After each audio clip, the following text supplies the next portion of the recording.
Welcome along to the beautiful Styrian Hills in Spielberg. It is time for the Austrian Grand Prix. It's round 10 in season 16 of the Wheel-to-Wheel Racing AL2 Championship. And we're at the mighty Red Bull Ring here in the beautiful hills in Austria. It's a 2.68 mile circuit with 10 corners, 3 to the left and 7 to the right. There's 3 DRS zones and a whole lot of overtaking. It's going to be taking place today into turn 3 and into turn 4. We're going to have 71 laps of racing after qualifying today. And our tires are in the middle of the Pirelli range. We have C2, C3, and C4 tires. That soft C4 tire is about 0.8 quicker than the mediums and about 1.2 seconds quicker than the hards, so a good mix of pace and tire life between our compounds. It should make for some interesting strategies for our drivers. As we now see our first drivers coming out of the pit lane, we are underway in qualifying. We look forward to another great race here at Wheel-to-Wheel Racing. Yes, most certainly. Thank you once again for having me here this evening. And if anything, our race on Wednesday is to go by. Tonight we'll be in for another treat and hopefully a lot of close racing, lots of action, and maybe a few mistakes along the way as well. This track certainly provides excitement, if nothing else, consistently both in real life and in the game. It produces great racing. Hopefully we're in for another one here today. Yeah, hopefully so. It's one of the easier tracks on the calendar to make an overtaking move. First half of the track in particular is where you'll primarily find all of your overtaking opportunities. I'm going to take this opportunity now to go on board with Blood and Sands, who's the first car out, to set a flying lap, and he's out on the medium tyre. So he blasts down the pit straight into turn 1, 4th or 3rd gear, depending on how you feel. Doesn't use all the track, but you want to try and take a straight line as possible down towards the brake zone turn 3. The kink here at turn 2 isn't really a corner for these F1 cars, but into turn 3, very tight corner, and traction always brakes on you on the exit. The 3rd DRS straight on this lap already, onto the blast turn 4, a downhill braking zone, tricky, easy to outbrake yourself, and easy to run wide onto the gravel on the outside. Kink of 5 leads you into the 2 left-handers on the middle sector, turn 6, and then again the beginning of sector 3 for turn 7. Kink of 8 again is just an acceleration zone, leads you towards the final 2 very fast right-handers of turn 9, and then bring it down a couple more gears into turn 10, and then blast to the finish line. Unfortunately, Blood and Sands has just invalidated that lap on the final corner by cutting that final corner. But that is your lap here at Austria. Yeah, and those final 2 corners can be such a test for our drivers because you want to take them quickly because you can gain so much time if you nail it, but you always run that risk of running just a bit wide and going over that white line, and track limits in this game take no exception to anybody. They will invalidate you if you're even an inch on the other side of that white line. Yeah, the track limits here is primarily on the exit of the turns more so than cutting the inside curbs. Turn 9 is one of the trickiest corners on the track and probably on one of the on the racing calendar itself because it's so deceptive. You can take it so much faster than it seems possible. Going through turn 9, you always feel like the amount of speed you're carrying in, you're bound to run wide, and yet all of a sudden it just grips up and you've probably left yourself so much margin to take it, probably with another gear still to hand. So yeah, you've really got to show your commitment here to obtain the optimum lap time to get yourself onto the pole position. Yeah, it takes a lot of confidence to throw the car into turn 9 as well, as the track just sort of falls away from you mid-corner, going downhill. Yes. Just got to try and straighten it up by the exit. Yeah, and keep it within track limits. Yeah, and 10 just comes at you instantly, so by the time you've navigated 9 and you're sort of breathing a sigh of relief that you've made it through safely, you're already into turn 10 and can easily cut the corner or one wide and makes the entire lap completely in vain if you do breach those track limits. Yeah, so just a few minutes into this qualifying session, just a single 18-minute qualifying session here at Wheel2Wheel Racing. Woody Wolfie, the race winner of the past 2 races, is on provisional pole with a 103.4. Maxi in the Renault with a good time at a 104.090, and then a Letdown Estate and CHM setting their first laps on the medium tire. We'll see if they stick with that or opt to go for a soft run here later in the session. Cal just moving into P3 on the medium on a 104.6.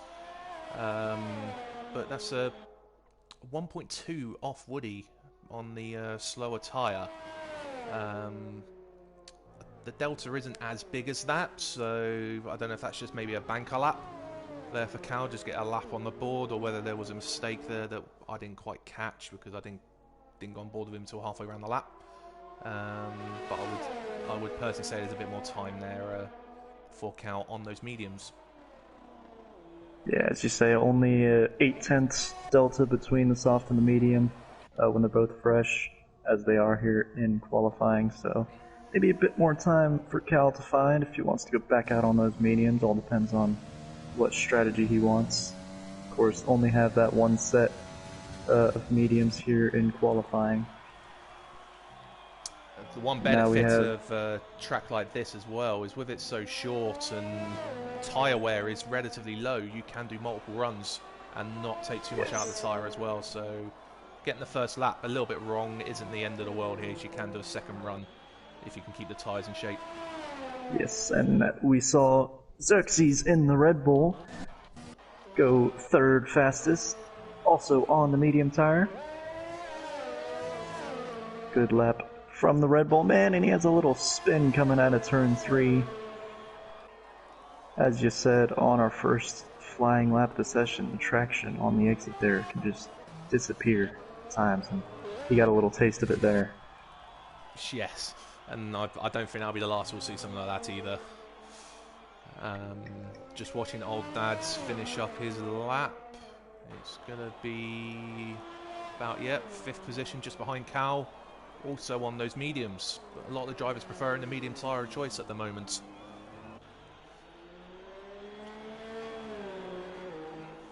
I think we have been informed already that it's meant to be dry throughout the race today. So the Lucky Devils aren't going to have any weather like we had on Wednesday. For anyone who watched our race on Wednesday, it remained on intermediates till about lap 50, which made it a real tricky challenge for us on Wednesday night. Yeah, it was a big challenge for everybody, and some coped better than others, and that is for sure. It was a pretty forgettable race for some. I speak for myself when I say that. Yeah, I mean, the track, for those who run non-assist in particular, if you don't run traction control in the rain through turn 1, 3 and 4, it's more of a challenge just trying to keep the car in a straight line, especially out of turn 3, because the car wants to brake out on you pretty much regardless of what setup you're running. So in the rain it did make it an extra challenge, and it was such close racing in the early laps as well, that one outbraking manoeuvre, and we'll have that in the drive for these guys as well, one outbraking manoeuvre, you could easily find yourself hitting the back of a car that you're not actually intending to try and overtake.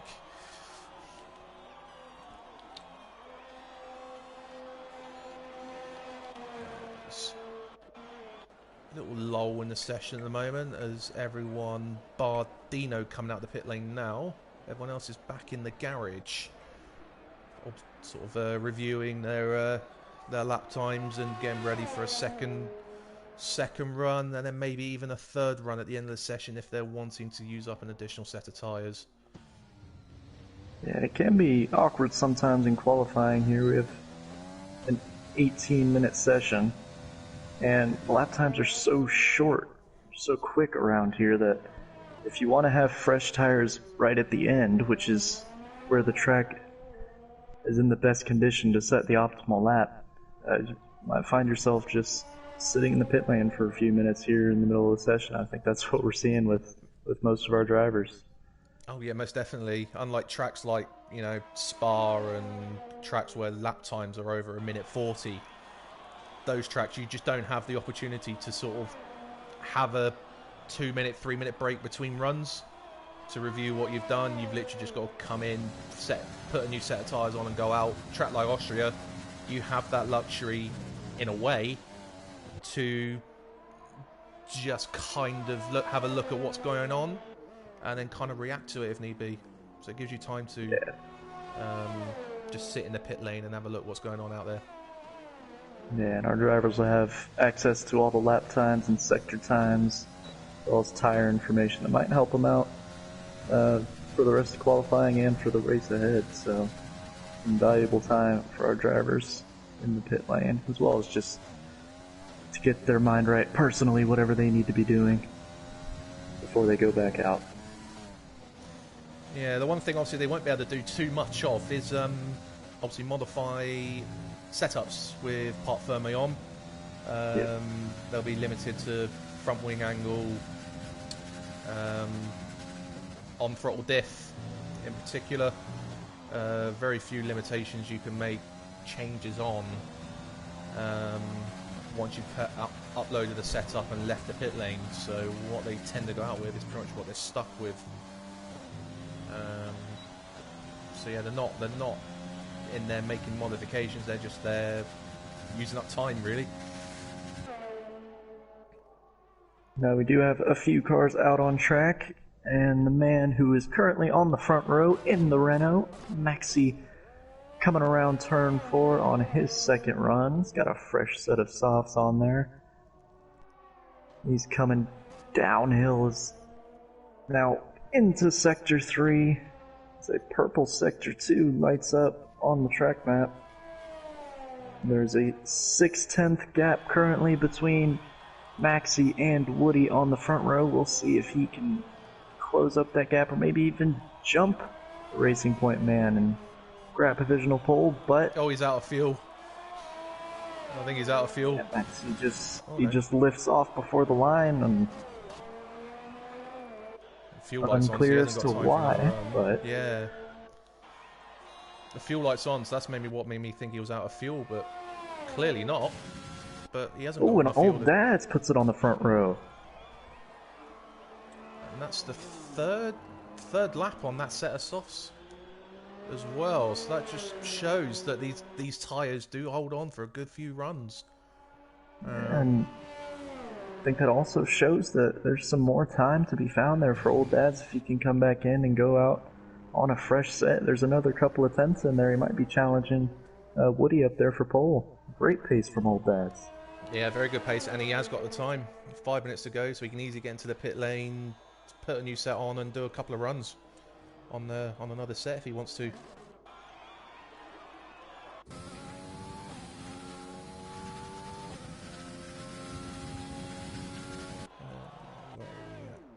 Oh, Silver Slugger's had a spin out of turn 3. I think he's knocked his wing, I think. It's hard to see from this angle here, but there may be some damage on that front wing there. Not sure what's going on with the Haas guys, but neither of them have managed to set a flying lap at the moment. Yeah, and we've seen Blood and Sand at times this season start further back in the grid than maybe he would have liked after qualifying, but then the way he's able to just work his way through the field is really great to see at times. So maybe he'll be hoping for another one of those performances today. Yeah, his race pace in recent weeks has definitely been very, very good and has put himself in very good positions. James Laws has just moved up to P3 on a 104.3 on the soft tyre. Cal looks like he's just selected the softs. I was wondering if he was actually going to sit in the pit lane and commit to the mediums, but I think starting 6th on the grid is not where he wants to be, so I think you'll see the likes of Xerxes and Cal come back out for another run. And now Silver Slugger on another flying lap, and this one is able to navigate turn 3 pretty smoothly, and he swings the car around turn 4 nicely. Some yellow flags ahead in the shape of a racing point. Hopefully there's no interference there, but Silver Slugger looking to improve on that time. But 116 surely will close the gap to CHM in 10 through the 106.4. Silver Slugger shots the last corner just a little bit. Just turned in a bit too quick. And that lap is invalidated. It'll be wise for him to, obviously, he's that invalidation cutting the final corner, you invalidate that lap and the following lap. So there's no real point for him to speed around this lap unless he simply hasn't got the fuel to do another run, but he's going to be running out of time to get a lap in if he hasn't got the fuel to just simply do another lap on this set he's currently on. There's a bit of rain coming down, isn't there? Oh yeah, there is. Yes, there is.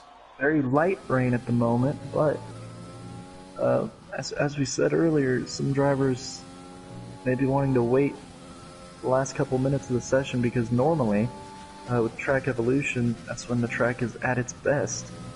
But this little bit of rain will not be helping with that. No, not at all. And if they were going to be coming out to do a final run, you want to be out about now, so you don't end up taking too much life out of the tyre before you start your flying lap. So I think a lot of these guys are in the pits for the rest of the session.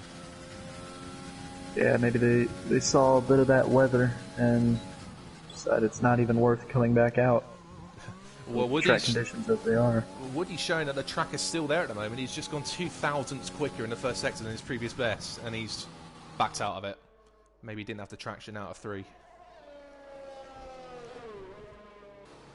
But the track was still there.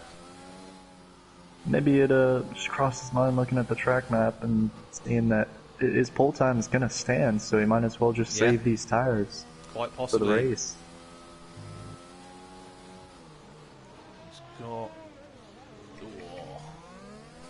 last minute move out of the way of Silver Slugger there.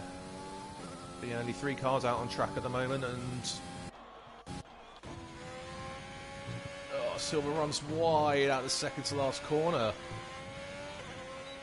The game didn't invalidate him though. That's interesting, but he was miles off the track though on the outside of turn 9 though.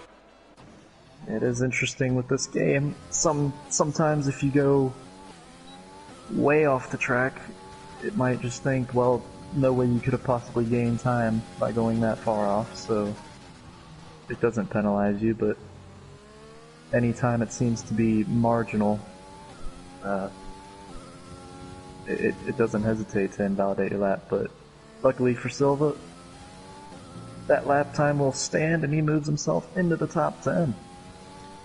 I wish the game was a little bit more consistent, because I was sideways in our race on Wednesday coming out the kink of 8 and I still got a track limits warning.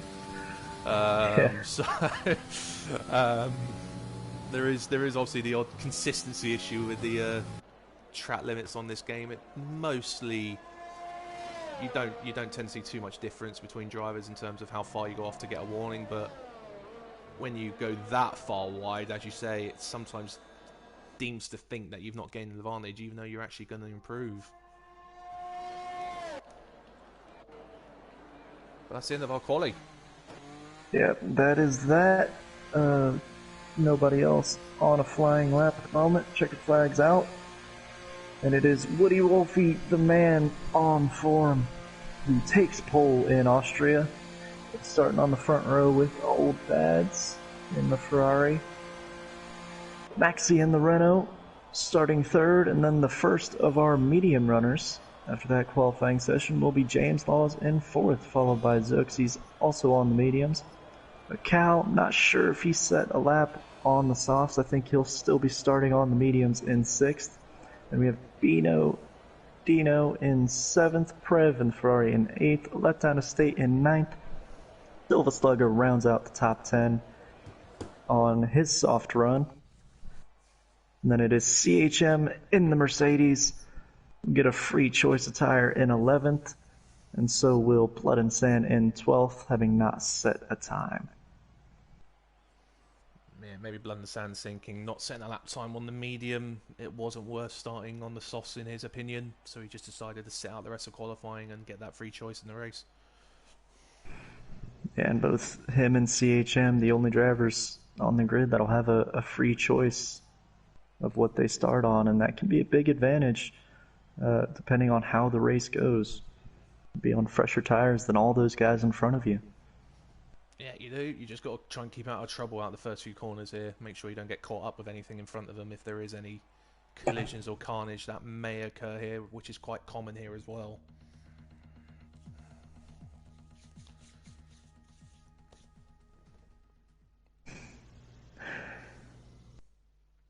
Couple of comments on the stream as we have just a few minutes until lights out, as our drivers will do whatever they need to do to prepare for a 100% distance race. It'll be 71 laps here at the Red Bull Ring.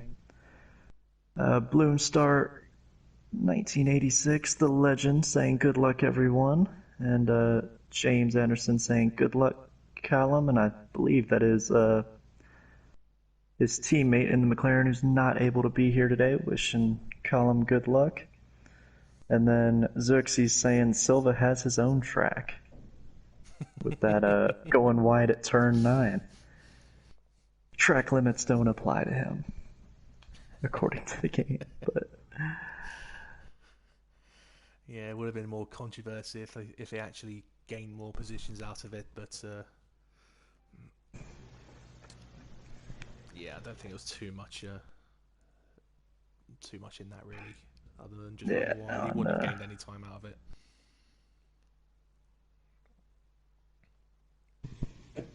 I've also had Bloom comment on my stream again saying good luck everyone as well, so he's doing the full rounds on both our streams this evening.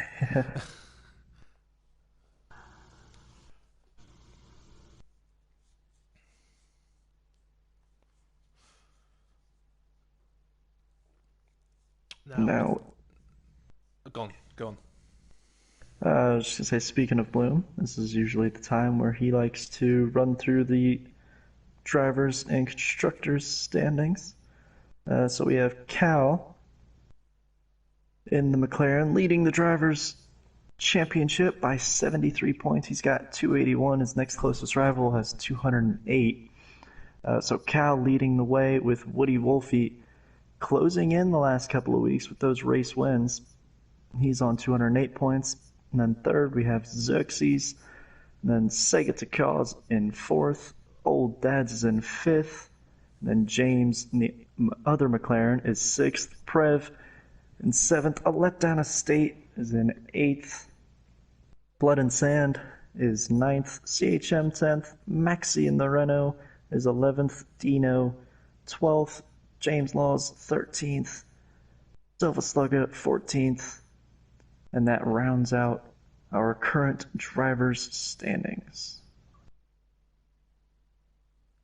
In the constructors, we have McLaren leading the way with the help of the championship leader, really giving them a boatload of points so far this season. So McLaren leading the way with 431 points.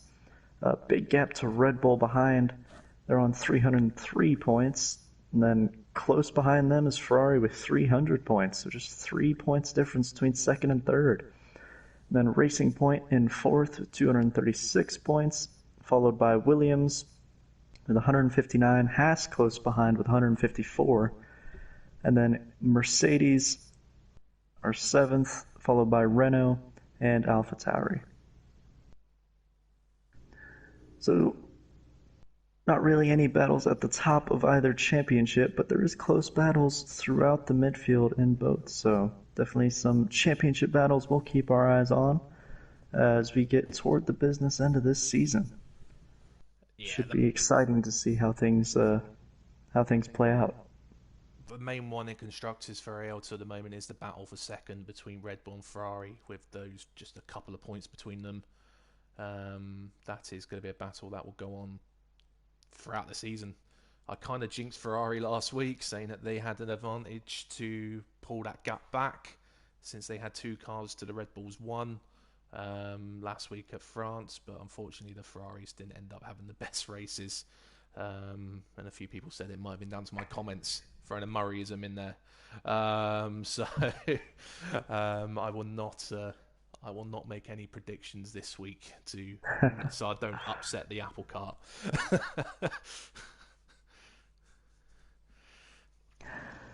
And we are just a few seconds from our drivers getting back out on track and on the grid. Another comment on the stream, Slugga himself saying Slug got lucky. Not gonna lie. Yep, you're not gonna deny that. Yeah. But he is happy about the top 10, so good for him. And hope that he will turn that qualifying position into a positive race performance, as we are now underway on the formation lap. Our drivers will get their tires up to temperature, start the 71 laps ahead. Difference in opinion in the tyres for the two drivers at the back who had free choice. CHM choosing that medium to start on with. Blood and Sands actually opting for the soft, which actually surprises me, to be honest. One of the reasons why I thought he didn't go out in the end was because he didn't want to burn a set of softs, but he's chosen to start on them anyway. And so on the quicker tire, he's got a lot of medium runners ahead, so maybe Blood and Sand will be hoping to cut his way through the field on this first stint. Yeah, most definitely. So just keep out of trouble on the opening corners, opening laps. Don't knock your wing, and then just build your race up. That's all you can really do. Because there's a lot of. Go ahead. I was going to say it is relatively easier to overtake here, so you can show an element of patience around here to make an overtake stick. Yeah, there's a lot of tricky corners that we start races on. Circuit of the Americas and Spa spring to mind, but the run down into turn 3 at the Red Bull Ring is right up there with the trickiest of them, because everybody's flying full speed up the hill towards turn 3 and then trying to go 2x2 or even 3 wide at times through turn 3 can be so difficult. So hopefully we see some action, but hopefully all of our drivers are able to make it out in one piece, as they are now coming back on the grid and we are just about ready to get underway. I will let you take it away, Vern. Lovely, thank you very much. Yeah, they're all lining up on the grid now. We are about to get the 5 red lights. There we go, 2, 3, 4 and 5 red lights. And we are underway here at Austria. Very even start across all the grids. Woody does get the breakaway from Old Dads into turn 1. James Laws makes the move up into P3 straight away on Maxi. And behind them they are two wide, falling into line now on the run up to turn 3. Will we see any... Oh, Maxi has hit the back of James Laws, and there is that dreaded front wing already scattering itself across the racetrack. Being bounced around by the cars there as we run down to turn 4. Woody has got the breakaway from Old Dads. James Law up to 3rd. Maxi down to 4th with that damage to his left end plate on his the front of his car. Cal has made a position up to 5th. He's got ahead of Xerxes, who has dropped down to 6th. And he's got Dino alongside him as they come out of turn 8 on the approach to the final 2 corners in 7th place. A letdown estate has made up a position into 8th. He's got ahead of Prev, who's dropped down to 9th. Blood and Sands has made up 2 positions already, up to 10th. And into the top 10 already, gaining 2. Ahead of CHM, who has stayed in 11th, and Silver Slugger, who has dropped down to the back of the field into P12. As the leaderboard now does its thing of confusing us. I think Woody's trying to check out here. Him and Old Dad's got away really well, clear of the pack, but there's still a lot to sort out throughout this midfield. Hit the back of Cow into turn 3. Both of them end up running wide on turn 3, and I'm pretty certain Xerxes will have damage to his front wing. Again, doing what we said can so easily happen here. Oh, and a letdown estate going up the inside at turn 4, making a little contact with Dino in the AlphaTauri. He muscles his way past. They're still side by side into 5, but a letdown estate's able to make up that position, but no, Dino's coming back at him. Yeah, letdown estate was wide coming out of turn 6, and that gave Dino the run back at him through 7. That's a very good move through turn 7. You don't tend to see overtaking moves into there. Xerxes does indeed pit to repair that front wing. What a shame for him. Good thing for him is there are plenty of laps to go to recover this, so it's not the end of the day for him yet. And old Dad's, I did not see him go off. He's been off. Oh, wow. He's also in the pits. We have a Racing Point 1-2 at the front of the field. Oh, and a letdown estate, and Dino going at it again, this time at turn 3. And now God. Blood and Sand having to go at a letdown estate, and he might be getting 2 cars on one straight here as he's got a great run up towards turn 4, down the inside, Blood and Sand up into P5. What a start from the Haas man. Most definitely. He's obviously going to be a favourite for you, being a Haas car. Up 7 positions already, and we're only halfway through lap 3. He has used up all his ERS available to him this lap, but he's used it to great effect. And he is checking out away from Dino already and on the move to see if he can do anything about Cal and the 3 other cars in front of him. Yeah, and he's already... Well, he hasn't quite broken DRS to Dino, so maybe Dino will be able to crawl his way back through these 3 DRS straights that start the lap here at the Red Bull Ring. Dino letdown estate. Dino didn't get the good run out of turn 1 though, so he's not going to get the DRS down into turn 4. So yeah, and he's going to start having to worry about defending as he goes a bit wide at turn 3, and that opens the door for a letdown estate. He gets a great run out of turn 3 and looks to be clear of the Alpha Tauri as they come towards turn 4. Yeah, easily done with the DRS there. He got the run, and the move was done even before he got to the corner. Was even able to make it back onto the racing line to take the corner how he wanted to. Now can a letdown estate keep up with Blood and Sands and try and work his way through the field with him? Can he keep up? Can Blood and Sands do anything about the guys ahead? Meanwhile, Woody, for every race that I've been commentating with you guys, is once again checking out at the front. He's 5 seconds clear at the beginning of lap 5. But what a perfect scenario for Racing Point. They couldn't have hoped for a better start. For them to be 1 and 2. Maxi just about holding on to James Law in 3rd at the moment. Top 3 are all on those soft tyres. So all will be doing, you would think, relatively similar-ish strategies to begin with. The first driver on the medium is Cal in P4, but he is 3 seconds off Maxi. As we've got CHM, Silver Slugger and Prev all going at it at turn 4. Oh, and Prev's going to send it up the inside. And Silva goes a bit wide, and that's a spin for the Haas, and he's into the wall. And that'll be wing damage for Silva Slugger. Yeah, unfortunately, that's another wing gone already. So that's 3, at least, maybe 4 now we've seen broken already. As Xerxes makes his way past Silver Slugger, back up into the top 10 now. Xerxes has got a 12-second gap to the pack to try and get himself back into this race. Dino hasn't given up on the letdown estate. Back under 6/10. Yeah, and that can be the power of DRS here, as letdown estate might feel as though he's got a bit more pace, but Dino, so much more straight line speed with that DRS, and he's using his overtake too. Try and close the gap as they come towards turn 4. He might have a look, he might be a bit too far back, and he is this time around. Oh, he said that's another wing. Oh dear me, I think the heavy fuel might be catching a few people out here, because that's another wing. There'll be another repair there, unfortunately, this time affecting Dino. That should alleviate the pressure from a letdown estate. He should have the tools now to pull away. With the extra downforce he will now have. against the driver behind him.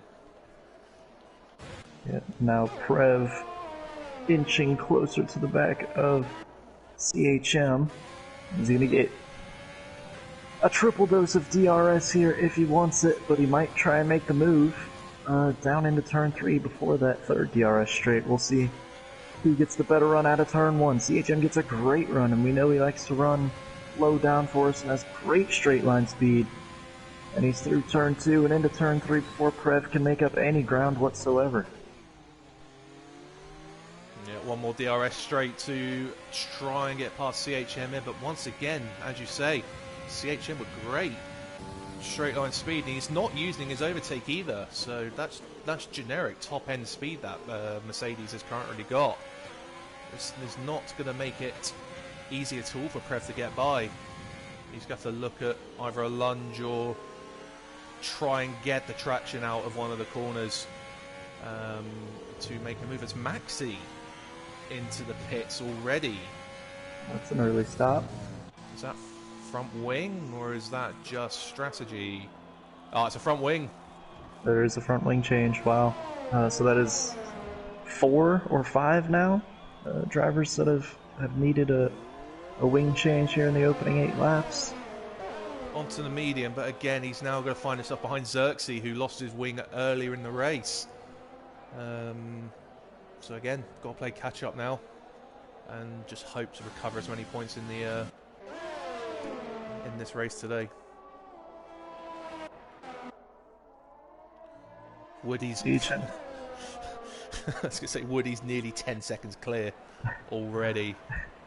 This time around, though, Prev is a bit closer to CHM on the exit of turn 3, and he's going to send it up the inside at turn 4, and there's a little bit of contact there, but Prev is trying to force his way past.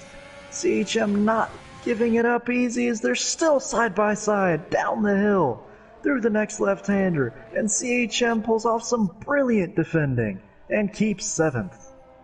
That was definitely brilliant defending to get the run down into turn 6, to get that inside line, to get that track position, just to keep that position ahead of Prev, and then to hold on.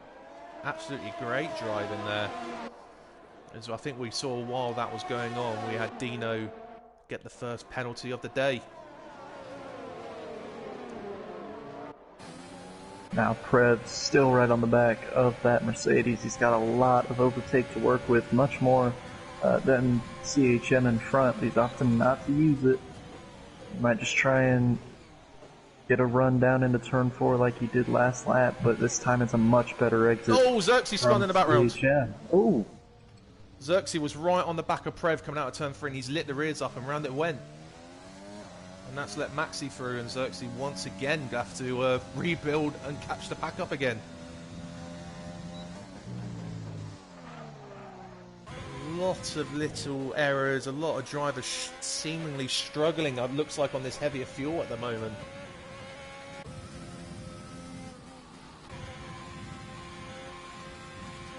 And I didn't see exactly what happened with Xerxes, but it doesn't look like he got any sort of damage from it. No, he got it stopped before the wall, but what you and I were talking about before the stream went live about potentially how many cars we might see get laps, we've already had the first lap car of the day with all the issues and broken wings we've seen today. Woody has already lapped Silver Slugger. And now this battle for 7th just got a bit more interesting now that Maxi's looking to join. In the Renault, he's on fresh mediums, and he's looking to make a move, gets a great run out of turn 3 on Prev, and they'll both have DRS down towards turn 4. Maxi looks like he's got just a bit better straight line speed than the Ferrari, and he is through up the inside into 8th, and now he'll have a go at CHM in 7th. Very clean move down into turn 4, got the inside line, as you said, they both had DRS, so it would have been relatively even top end speeds that they will have had going into that corner, but Maxi got the inside line, got it stopped cleanly, no evidence of a lockup, and he's now straight onto CHM to try and make a move into P7.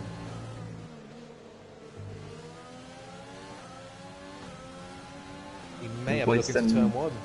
Yeah, he's wasting no time getting on the overtake button. This is probably the trickiest of the 3 corners to overtake with DRS, but I think Maxi was trying to make sure he left CHM enough room on the outside, and that's allowed Prev to get past CHM as well, and a run back on Maxi. As he has a look into turn 3, but gets it stopped, but doesn't quite make the move stick. Maxi gets the traction out of 3 to not be in trouble for turn 4. So CHM losing out in 2 positions in 1 corner there at turn 1. And as I said, it's such a tricky place to go side by side through. It is deceptively sharp. Once you hit that apex, that outside curve sort of angles itself further to the right than is really comfortable for our drivers. And now CHM's got some more defending to think about, as Xerxes is right on his gearbox. They come around the final 2 corners, and Xerxes is going for a move into turn 10. Not a place we normally see overtaking, but he gets it done. What a move from Xerxes. Absolutely brilliant move. He took advantage of CHM being a little wide through 9, which made him a little bit slower on the exit of turn 9, and just took the opportunity and shoved it up the inside of turn 10, not taking any prisoners there whatsoever. And he's instantly on the back of Prev, and the other Ferrari, Old Dad, is on the back of CHM as well. So CHM's troubles aren't over yet. It's all go here from P7 downwards. Further up the field, though, we've got a battle for that final podium position at the moment. Cal on the mediums. He's done really well to get himself up into 3rd, but Blood and Sand has had a pretty phenomenal start himself, starting from 12th all the way up to 4th, and he's got DRS on the McLaren. There's a letdown estate, gets a penalty. Cal, once again, as I've again witnessed in the races I've commentated so far, he does not use his overtake barely at all, does he? He always has near a full battery every time I go on board with him, which is a brilliant tactic for him to have, because that makes him very, very difficult to overtake. But yeah, I hadn't seen that Blood and Santa caught the back of him, and they're both inching up the James Laws as well, so this could become a 3-way battle for P2 in a couple of laps' time. And this might be the time for Xerxes. He's gotten a decent exit out of turn 3. He's got DRS on Prev. He's going to have to send it up the inside. He's side by side in the braking zone. A little bit of a lockup, but he gets the car stopped, and he's ahead of Prev up into 8th for Xerxes. As Cal pits. Oh, wow. 12 laps on that can't... Has he got damage as well? We've not seen... No, there's no wing change there. It's a change of tyres onto the soft. But 12 laps on the... 13 laps on those mediums. That's very early. Very early. And I think... we've seen him go for some interesting strategy calls in the past, as he's, as you say, right next to Dino on pit exit. And using his overtake to ensure that Dino doesn't get the opportunity to have a look into turn 3. But yeah, an interesting strategy call there from Cal. That's not even half a stint distance on those mediums, I wouldn't even say. No, it's not. It's... Because you can get the softs about 30 odd laps, so 13 laps on the medium is a really interesting and brave strategy call to make. Maybe he just felt that he just did not have the pace on those mediums, having qualified on them, and he's maybe looking to just do a soft stint right to the end of this race, try and bring himself back into the action. It's James Laws pits off those softs again, a little early. Now got Blood and Sand up into 2nd place, which is phenomenal. What a first stint from Blood and Sand. Yeah, back of the grid to 2nd in this race with only 15 laps gone. 20 seconds to the leader, unfortunately. Woody has made sure he has checked out once again, and he's so nearly got a a pit stop advantage. Another 5 or 6 seconds, he will have a pit stop advantage over the field already as he pits now. So expect to see Blood and Sands take the lead if he stays out. I believe it's a long pit exit, but then again, speaking of which, Blood and Sands hasn't had the best final few corners, which might mean Woody might still get out in front here. And he will do, quite easily actually. So I will shut up. It just shows how much pace Woody had in that first stint, but now we've got Xerxes going for another move into turn 9. And he's made that one stick as well. Some great moves from Xerxes here as he tries to work his way back through the field. Yeah, and Cal made his way past a letdown estate as well, back into P3, having made that early stop off the mediums. Now Cal will try and work his way to gain on Blood and Sands before Blood and Sands does make his first pit stop. Xerxes, having passed Dino, is now looking at Maxi. He'll have DRS on Maxi. He won't be close enough for an overtake this time round. He'll look to build it and have a go on the next lap, I would have said.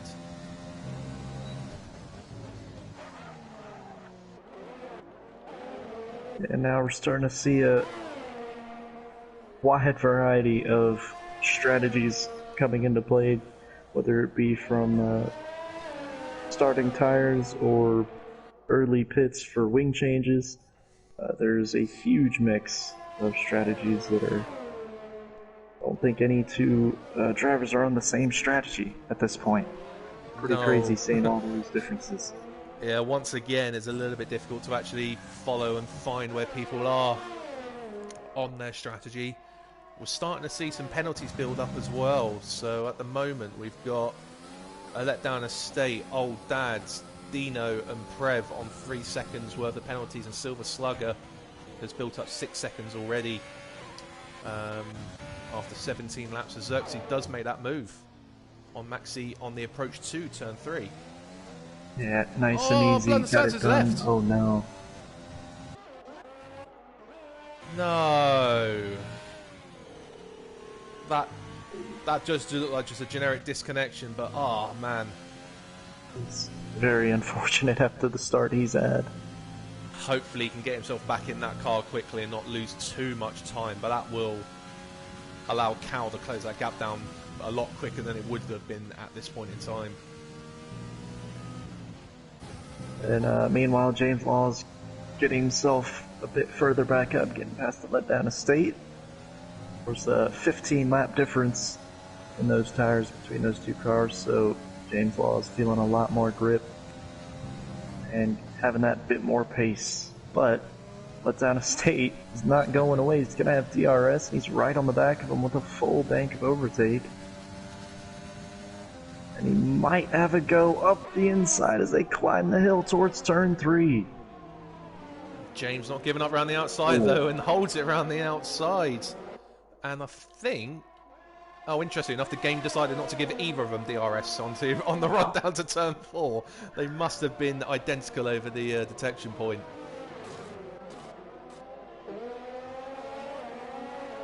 Now James Lawsby wanting to pull away there. Maxi is pulling himself back in on Xerxes, as Xerxes also closes down his teammate.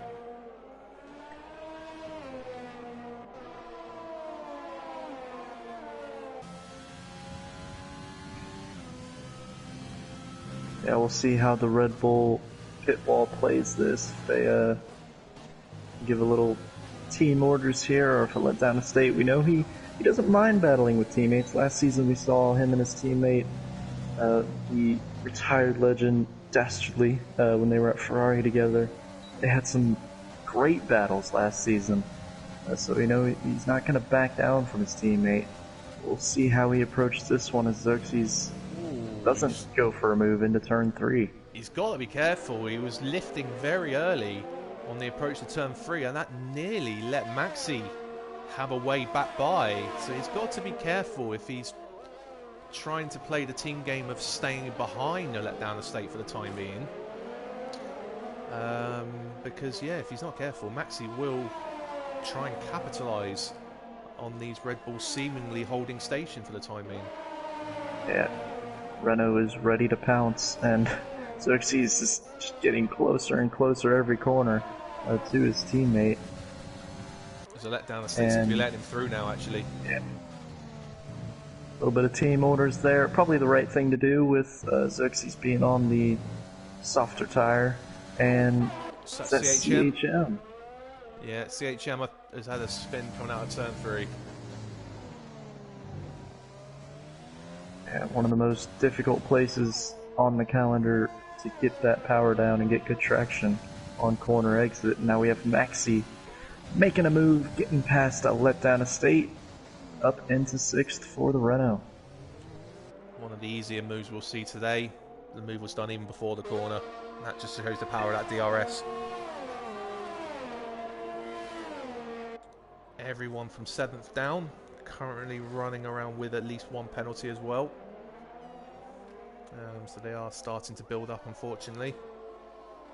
I don't think we saw too many in our race to the point that people were going to be affected by position drops. We didn't see that many penalties get racked up on Wednesday. Yeah, I think maybe the wet weather playing a part in that is, you know, these final 2 corners especially, you just send it in when the track's in peak condition like this, but when it's wet you really got to be careful and really slow the car down a lot more than you normally would, so very cautious in the wet, which means you're not as likely to run wide going as quickly. We're going to have a battle in theory for P3 in a moment, with Blood and Sand still not having made his way back into this lobby, unfortunately.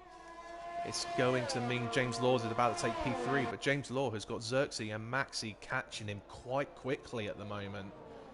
And we're going to have a 3-way battle for P3 again very, very soon.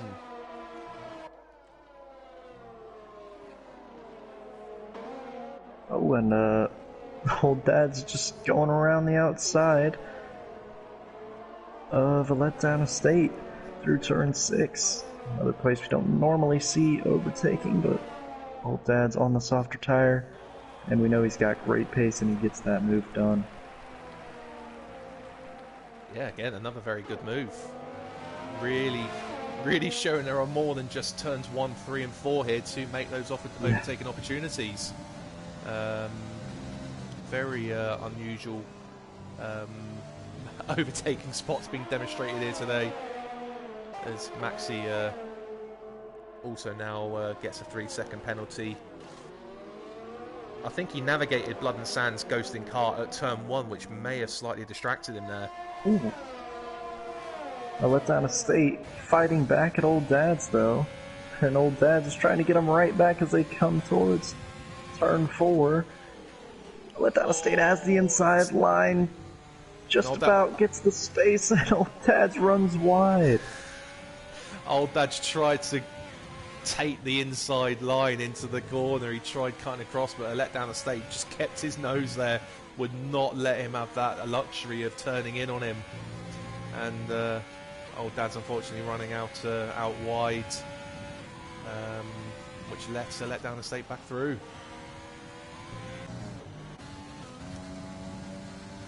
I think a letdown estate's going to be the beneficiary of some DRS off the back of Blood and Sand.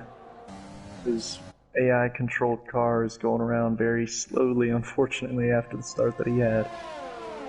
Xerxes as... Ooh. Who's? Prev in Prev has spun. Final sector. He had a moment through turn 9. He's missing some of his wing as well. Right hand side of his wing appears to be somewhat reduced in its elements, but Xerxes has got himself onto the gearbox of James Laws, and this battle for P3 is now on as they navigate their way through turns 6 and 7, and Xerxes runs out wide and gets a penalty as a result. Dino's left.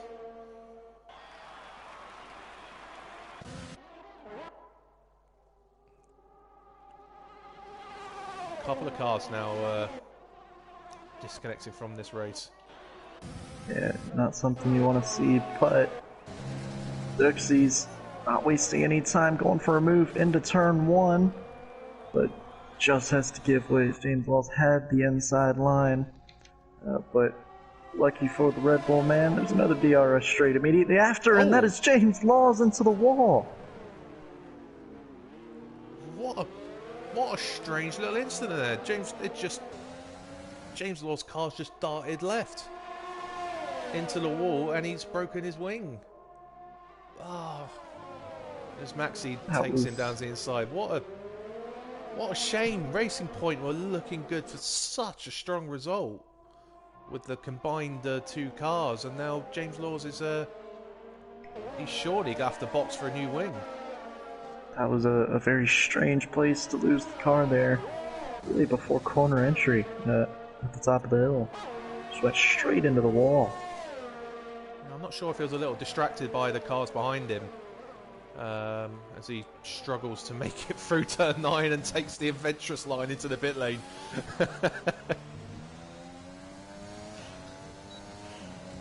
As old dad's pits again for the second time.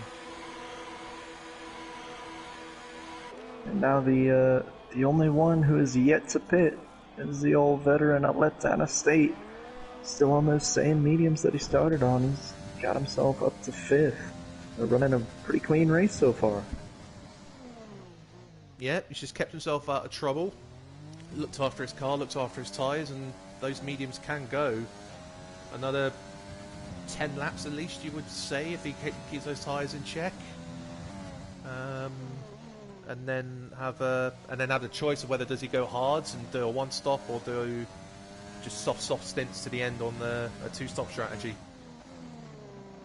Yeah, the options are endless here around the Red Bull Ring. Go any which way. And CHM just getting past the ghosted car of Dino there. Xerxes is in the pits after 21 laps on his soft tyres.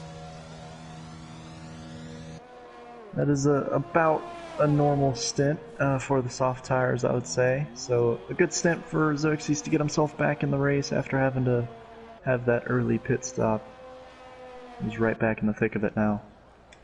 Yep, and he'll rejoin back in P5, so in a strong position to get a good handful of points, having broken his wing in the early stages of the race here.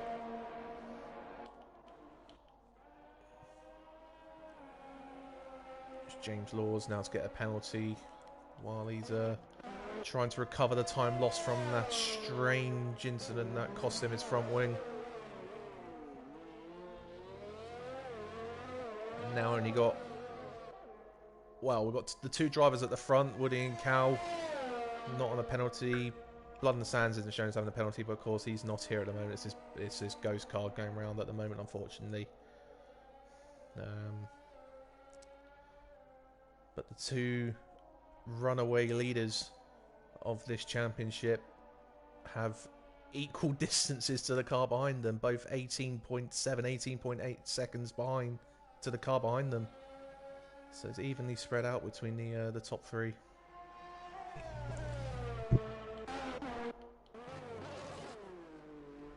One thing to mention as well is Woody and Cal from Silverstone will be in AL1, won't they?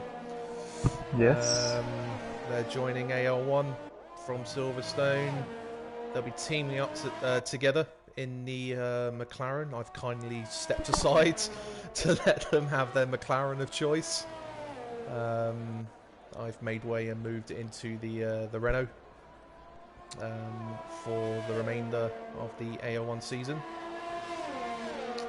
It'll be interesting to see how their pace is compared to the midfield in AL1. I think they've certainly got AL1 pace. I think they'll have no problem fitting in, but interesting to see how they adjust in terms of really having to battle for every position and every lap. Yeah. As they races like today, Woody's just checked out and had nobody near him all race, and that just won't be the case in AL1. Yeah, exactly. It's going to be a lot. There's going to be a lot more happening around them in the AL1 races. Yeah, it'll be very interesting to see where they fit, as Woody sets a fastest lap, where they fit into the pecking order in terms of pace. Issues with being moved up to AL1 mid-season. Yeah, and we saw earlier this lap CHM putting a good move around the outside of Silva Slugger at turn 4, and now Slugger's having to think about defending a little more, as now the red Ferrari of Prev is right on his gearbox and gets a good run out of turn 1, but Slugger's still having DRS from that Mercedes in front of him. Oh, but Prev's gonna send it up the inside anyways. Slugger hanging it out around the outside, doing really well to keep his car on the track. But he just slots in behind the Ferrari. As they come towards turn 4, Prev has got the position up into 10th. That was a very, very late move into turn 3 from Prev there. He seemed to be miles back, not in a position to even think about outbraking. But not only did he actually attempt it, he managed to pull it off and get it stopped. That didn't look possible from how far back he was initially.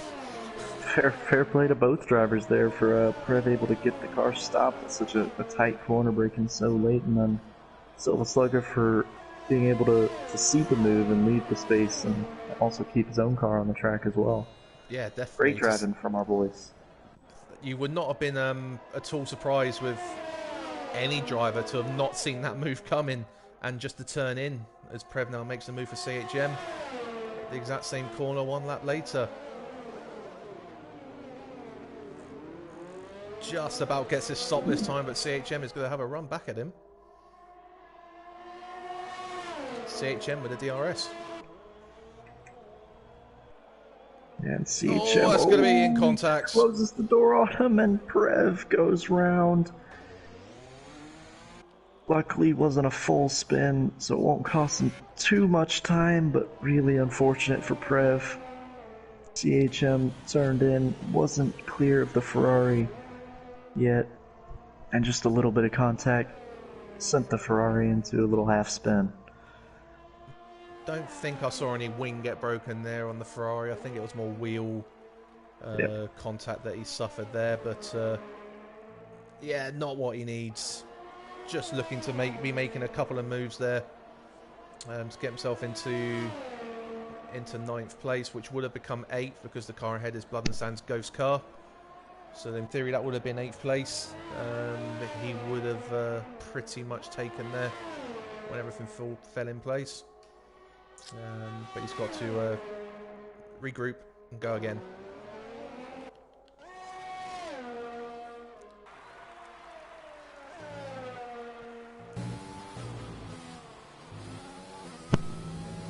As I'm just going to go on board with Woody just to see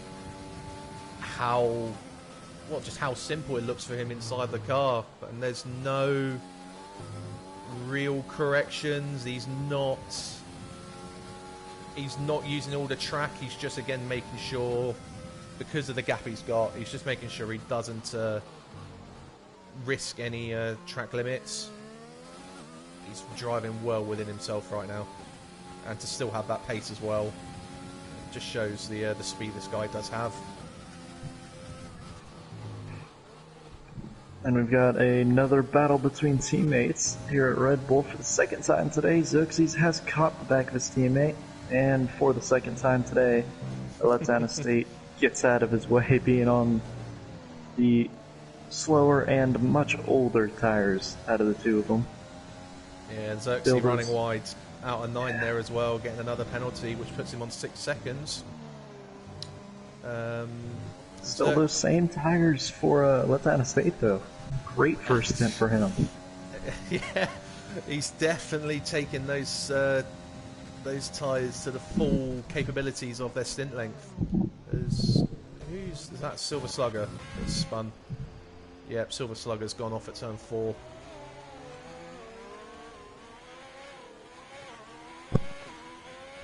And that's allowed Prev to regain one of the places that he lost a few laps ago.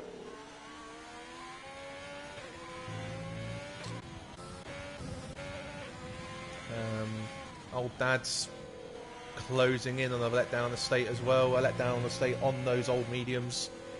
So wouldn't be at all surprised to see Old Dad's closing in at the rate he is.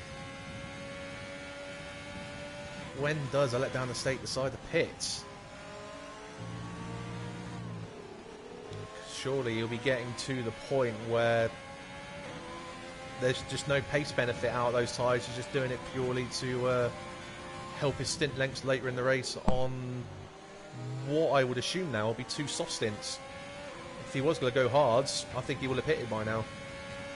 Yeah, I think it's definitely going to be a medium soft strategy for him. And they can go a maximum of 42 laps, but of course you don't want to go all the way up to that number of 42, because that's when the tires are really at their worst. So he's definitely getting to that stage here, but I think he could get a few more laps out of him, and then, as you say, set himself up for a couple of soft stints, being on the ideal tire the rest of the way. He's doing well to hold off Old Dad's here as well. Yeah, he is. Old Dad's has got to be careful not to go into the back of him with that massive pace difference there will be with the two different tyres that are on, and Old Dad's on the much younger, faster set of tyres. He has just got to make sure he doesn't run into the back of him. Speaking of the maximum sort of stint length for the mediums of being 42 laps, you'll be surprised to see him take it that long, because you do risk punches, you do risk just simply running out of grip, and with a track like this where you need the traction, it's probably not always the wisest thing to go that long, but if you can make them last, if you can make them work, then there's no reason why you can't.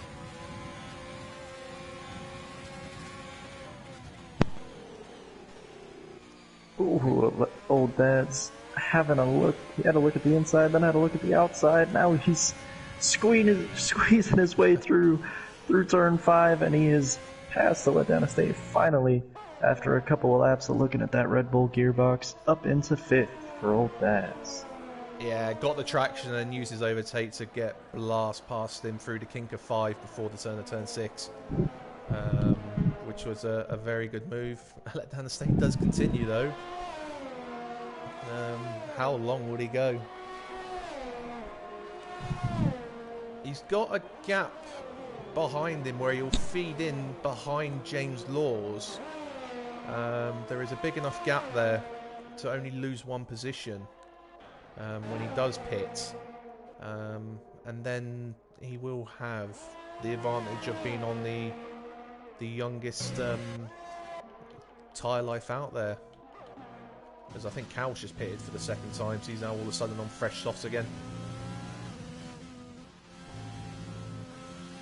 which is why we see Woody now have a 43 second lead.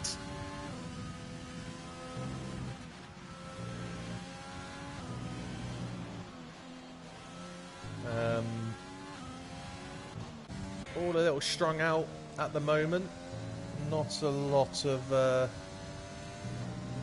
battles out there right now, but with the different strategies that we've seen due to the collisions we've seen, due to front wing brakes, and just generic early pit stops that we've seen from a couple of guys as well, hopefully it will close itself back up once everyone has made their stops. We might just have to wait a little while all the chess pieces fall into place.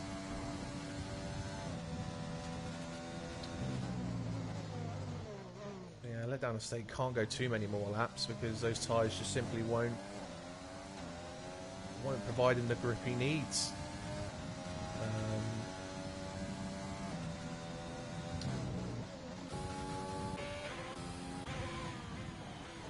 Preva's close up to within 3 seconds of CHM again, so hopefully he'll be hoping to catch him back up and then make the move that didn't quite pay off about 5-6 laps ago.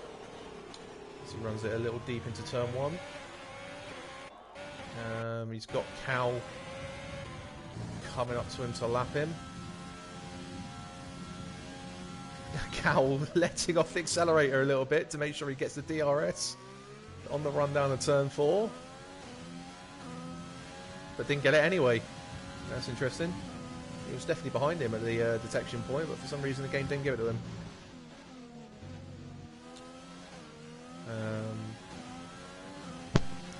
Cal is setting purple sectors on those fresh tyres, so I would expect to see him set a fastest lap at this stage of the race. Yeah, he's certainly the quickest man on track today, so now being on the quickest tire of anybody. Well, Woody has just made his second stop, so Woody's now got slightly fresher tyres and will look to take that fastest lap back. But Cal has just set on at 5.8. I thought you said Woody for the fastest lap. He is now on those fresh softs. Yeah, so I'd expect him to take that fastest lap back in a couple of laps' time. Yeah. Or at least challenge for it. Yeah, absolutely. And he also has the luxury, Woody, of being so far out in front. He can have a lap or two where he builds up his ERS and saves a bit of fuel so he can give it the beans on one lap and really go for that fastest lap. Every point counts. Just seeing a message on the Discord group chat. Looks like Dino's game crashed on him. He had the blue screen error occurred on him there, unfortunately, so that's what kicked him out of this race. Reading his message, he is quite angry at the fact that the game has effectively kicked him out.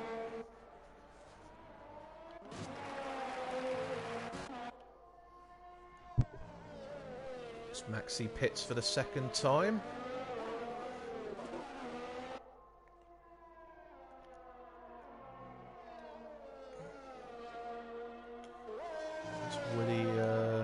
Woody does set a purple middle sector. Will he take that fastest lap of a 1 minute 5.8 away from Cal at this stage of the race? Obviously the fastest lap should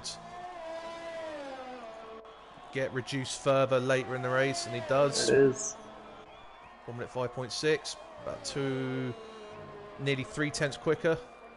That's 2.28 second tenths quicker. Sorry.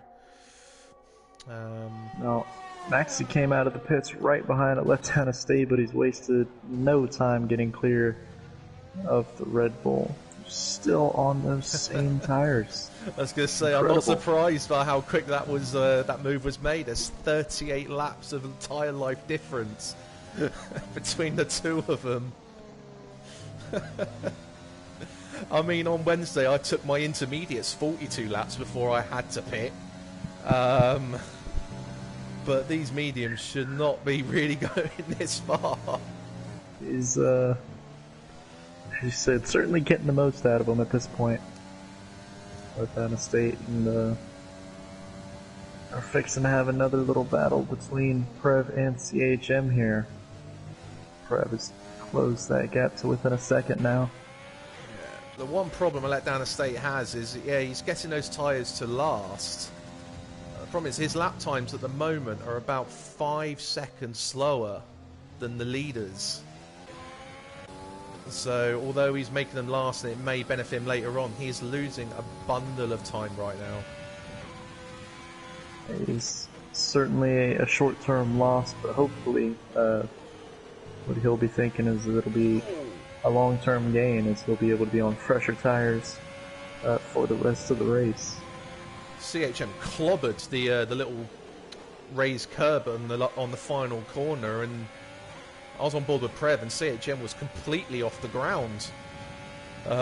He clobbered that final curb as they navigate Blood and Sands ghosted Haas car.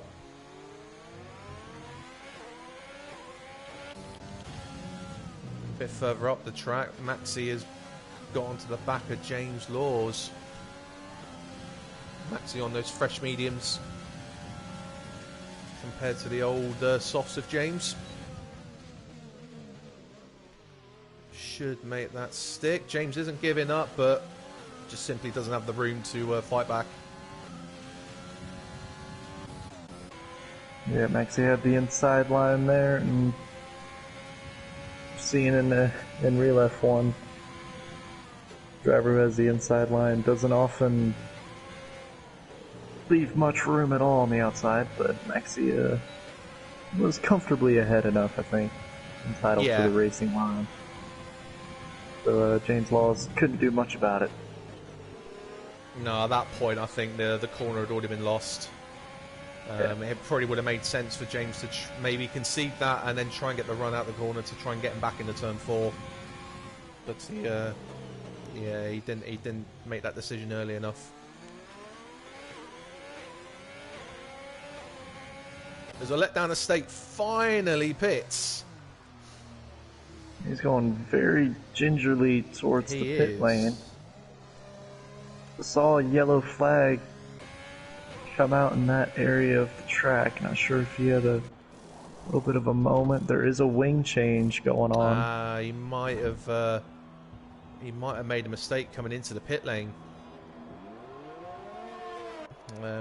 He may have rode the curb on the inside, which on this game can spin you. So yeah, it looks like he's had a little incident coming into the pits, but again, he had such an advantage to the guys behind. He hasn't really lost the position, has he?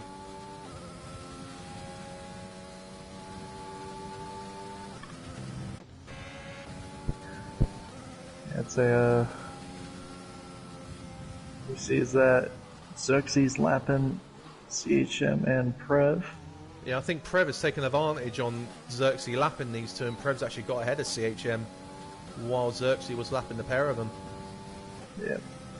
Prev also getting a little bit of DRS to help him defend against CHM down into turn 4. And as we said, a great drive from Xerxes after that early pit stop up into the podium positions now, with a comfortable gap behind as well. For a great result on the cards for Xerxes after what looked to be a shaky start. Yeah, it's definitely been a good recovery drive. He has definitely got the pit one more time, so as a result of the early pit stop, it is going to be a 3 stop for him, I believe. I believe he stopped twice. Yeah, he has. Yeah. So it will be a 3 stop.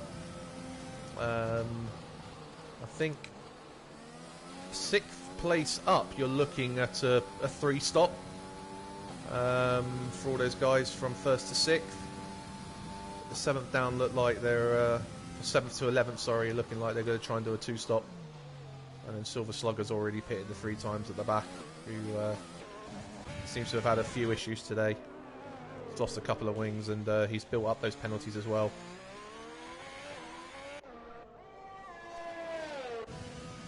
Yeah, really unfortunate for him as well as his teammate now, as what looked to be such a good day for Haas. Blood and Sand was up into 2nd at one point before he was disconnected. Yes, he was. He had worked himself up the P2 and hadn't pitted either. Yeah. At the point he disconnected, so it's a real shame for Blood and Sand. He's had a real upturn in form over the last few weeks, getting himself a couple of podiums in recent weeks at Baku and then again at France last time out. Yeah, I think Silver Slugger was up in 8th at one point as well, so was looking good early for the Haas team, but as of now, not quite what they were hoping for as we come to the closing stages here in Austria. Well over the halfway point at this point. And things have really settled in. Yeah, they are. Everyone's just relatively spread out at the moment, so it's a case of just... Yeah, they're just driving around, trying to keep it in one piece, and if they can close on the guy in front, then that's an added bonus to them and to us as well, for the commentators. But yeah, at the moment there isn't any battles out there right now. Yeah, I think just looking at the strategies, which a lot of times it happens in Formula One where there's battles in the first stint and maybe a little bit at the beginning of the second stint, but then really at this point in the race, everybody's sort of on their own, doing their own strategies. But then that final stint is when the culmination of those strategies comes together and we see a lot of battling for position. Hopefully, we get that today, as we see all these drivers, a lot of different strategies up and down the grid. Yeah, we So can only hopefully some of those overlap in the last stint. hope. I think the number of broken wings we saw at the start just hasn't helped the course as the race has gone on, because of those broken wings and early pit stops at different times. It has just meant that the strategy has just ended up being quite erratic for a number of these people, and it has just split them up, and yeah, they're all just driving around on their own at the moment. I think everyone except Maxi and Silva Sluggo will be pitting again. So still a lot can happen. You see most everybody on the soft tire, and just those two, Maxi and Silva Sluggo, just recently going on to mediums, which, as long as they avoid any incidents, should comfortably get to the end without another stop. Yeah, that medium tyre obviously was a tyre that Cal didn't fancy in the early stint here, did he? Yeah, Starting on that tyre, but whether it was the combination of the medium and the heavy fuel, or just the fact that the guys around him were all on softs, he pitted over. It was only 12 laps, I think, 12, 13 laps he pitted off his mediums to get himself onto the softs and turn his strategy into a free stop, just to run softs right to the end. As Cal didn't use any of his softs in qualifying. As we have another yellow, Silver Slugger again. He's lost his wing completely this time. Again at turn 4, that's at least the third time I think I've seen him off at turn 4 today. and it'll be tricky getting through the rest of the lap with absolutely no downforce on the front of that car. Yeah, thankfully for him, I think as he navigates to the pit lane entrance, there's no one coming up behind him to potentially mix up with. That's Silver Slugger actually causing that yellow again as he navigates the pit lane entrance. We've had James Laws and I think Old Dads have both just navigated through the pit lane for what should be their final stint.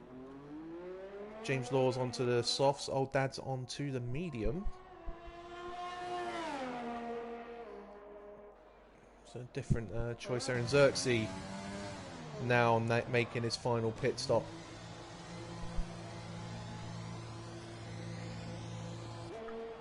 So softs to the end should be the popular choice among these who have one more pit stop to go. We see James Laws and now Xerxes on the softs, as we see Oh, is that James Laws who's had a James problem? Laws causing a yellow flag there. Yeah, he's also had a spin at turn 4, and again, another one who's lost part of their wing. The right-hand side of his wing is missing. Having just made his pit stop. Yeah, that's really not ideal, as he's another one where it was looking so good for James Laws early in the race. We had a racing point 1-2 for a good part of that first stint. But this is not the way he would have wanted his race to go after having such a great start. Yeah, it's a real shame. Yeah, he did lose a wing, or part of a wing earlier on in the race as well, which I didn't actually catch. But I think at his first stop he had to replace his wing as well, which is what took him out of that P2 that he had at the time. But yeah, the early stint, it was looking really, really good for Racing Point. Still is not a with, bad day for Racing yes, Point. Yeah. I was going to say, it still is with Woody out in front. James Laws has regained in 8th, just in front of, I think that's Xerxes coming up to lap him. Xerxes hasn't got, I think Xerxes has been put off a little bit there. He's run out wide, and Max is only 1.3 behind.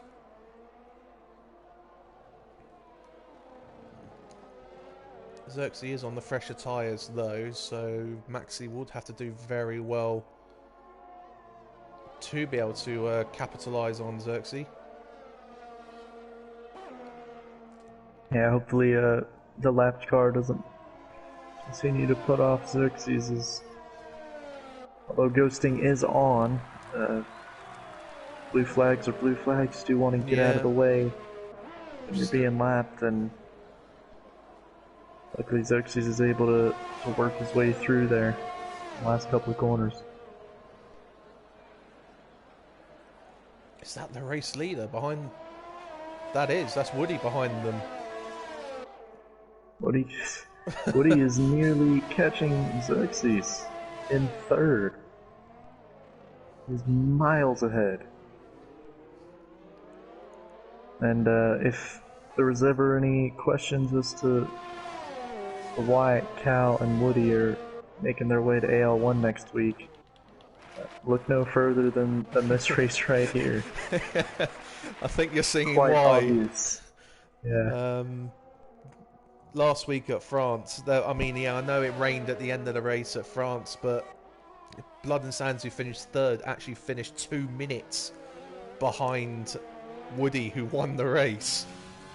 And once again, Woody is no penalties. Absolutely amazing pace, and is now navigating through the traffic to his lap P4.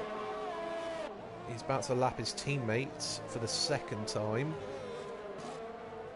as well as Dino's ghost car, and then yeah, it would be Xerxes ahead. Xerxes is on younger tyres, so it'll be interesting to see if Woody is actually able to catch Xerxes to lap him. I think Xerxes will do everything in his power to make sure that does not happen. But yeah, the fact that P3 is just up the road for Woody, that just shows the pace difference there has been. But also don't forget, Woody has kept his nose clean, and Xerxes did have to pit for a wing on lap 2. So it's not a true reflection of pace.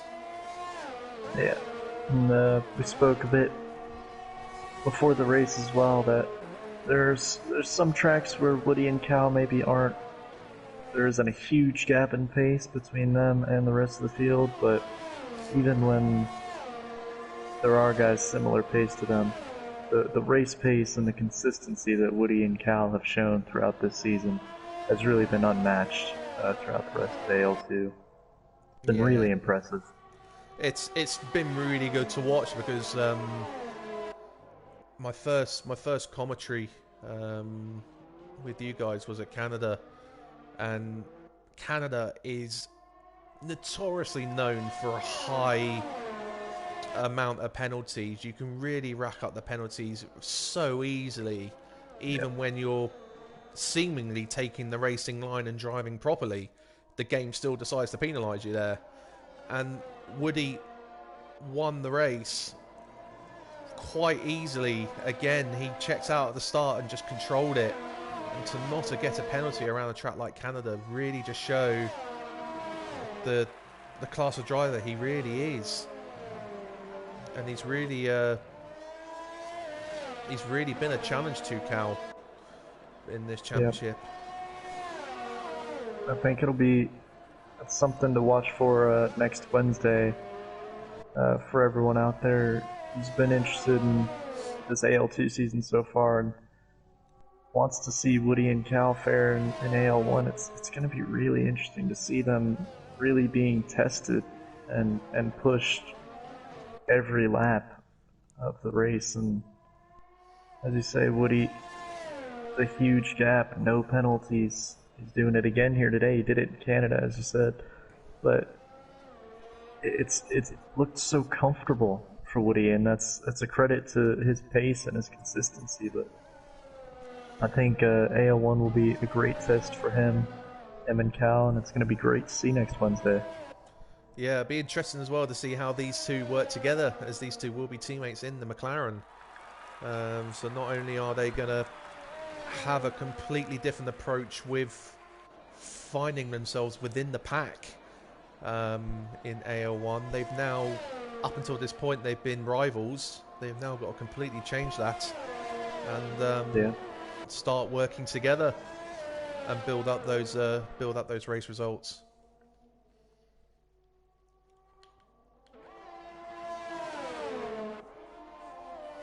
And what that will mean going forward for AL2, that should mean we should start seeing, you know, the battles that we see sort of for P3, P4 become the battles for the lead. So hopefully that will that'll be something for us to look forward to going forward for AL2.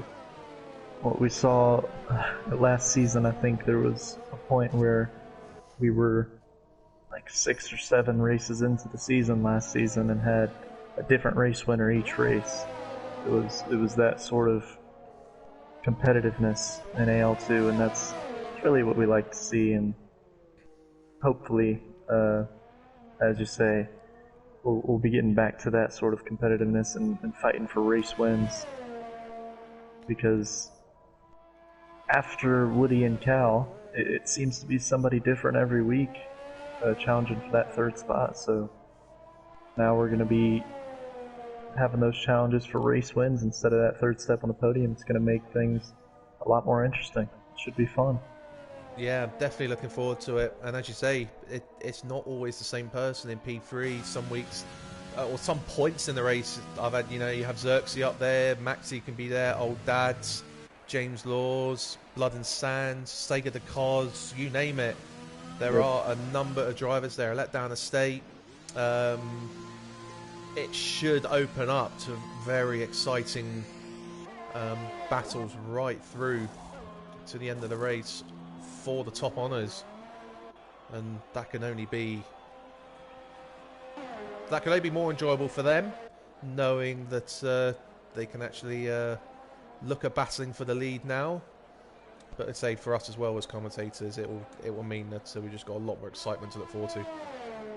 Yeah, and Cal, having just come in for a fresh set of softs, means the gap out in front is now 52 seconds between Woody and the next closest car. That's nearly a lap here at the Red Bull Ring between him and the rest of the field. At this point in the race, Woody is lapping in the sort of 1:06s, 1:07s. So yeah, 15 seconds or so. That would be a lap. To put it in perspective, Woody is navigating turn 4 and Cal is at turn 8. Woody will obviously be pitting for the 3rd time as well, which will bring that gap back down. I think once he will obviously already seen that Cal's pitted, but he'll probably wait a few laps, try and get that fresher tyres, and then go for that. Take back the fastest lap that we would probably expect Cal to take off Woody at the end of this lap. As Cal once again uses the overtake that he seems to have all the time.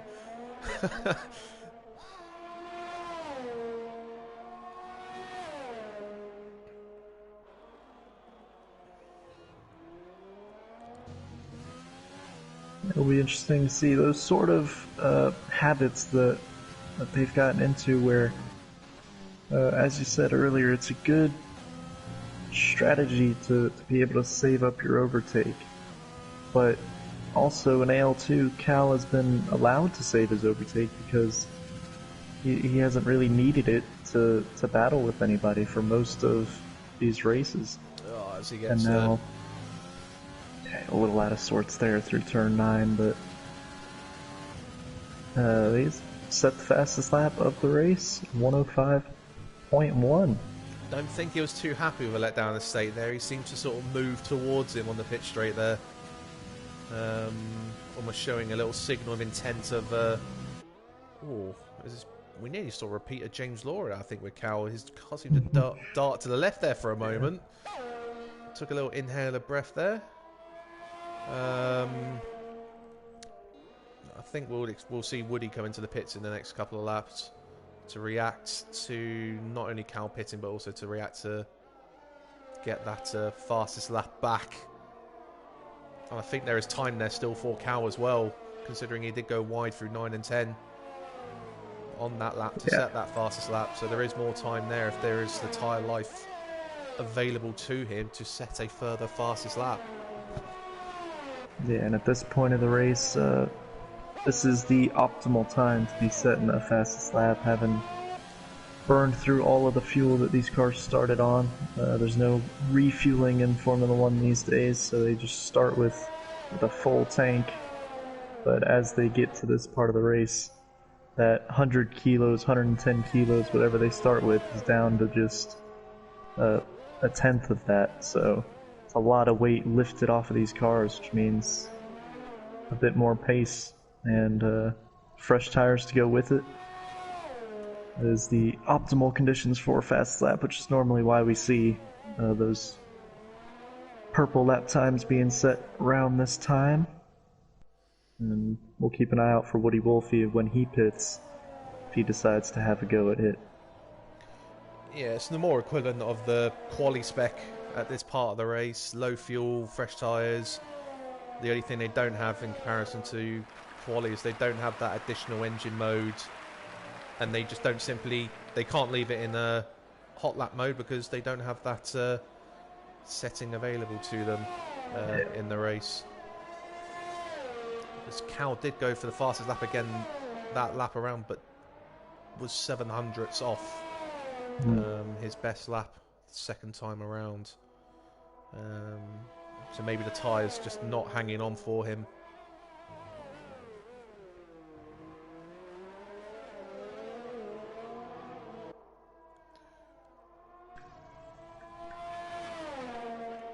So I'd expect to see Woody pit again. I mean, we haven't seen anyone really take a soft tyre more than sort of 22 laps today. So I think Woody has actually done one of the longest stints we've seen on the softs. But if you look at the sort of race strategies, that does say the softs can go 30 odd laps. So in theory, Woody could go to the end, but surely he won't.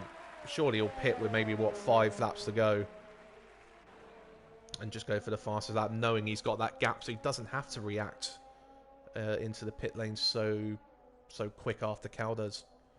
Yeah, according to Pirelli, which, take it with a grain of salt, in real life and in the video game, you can sort of disregard these numbers, but Pirelli do say that the soft tires can go a maximum of 33 laps.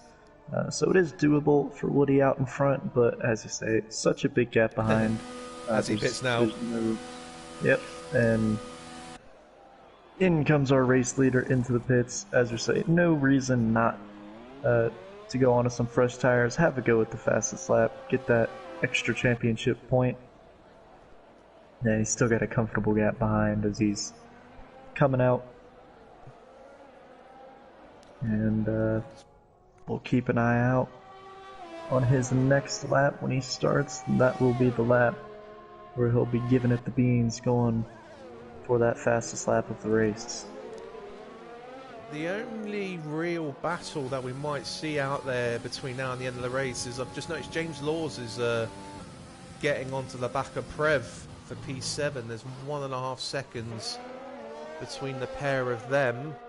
And that gap is slowly coming down with James on the slightly fresher tyres. James, of course, recovering, having lost his wing on his outlap, having pitted onto the soft tyres not too long ago. So, yeah, that might be a battle to keep an eye out for, but I'm going to keep on board with Woody here and just see him go for this fastest lap. He does have traffic ahead of him. He might get a little DRS. It might help him here if that Ferrari gets out of the way in a safe manner. There you go. It does, so free DRS down towards turn 2 and 3, and that'll be a huge help.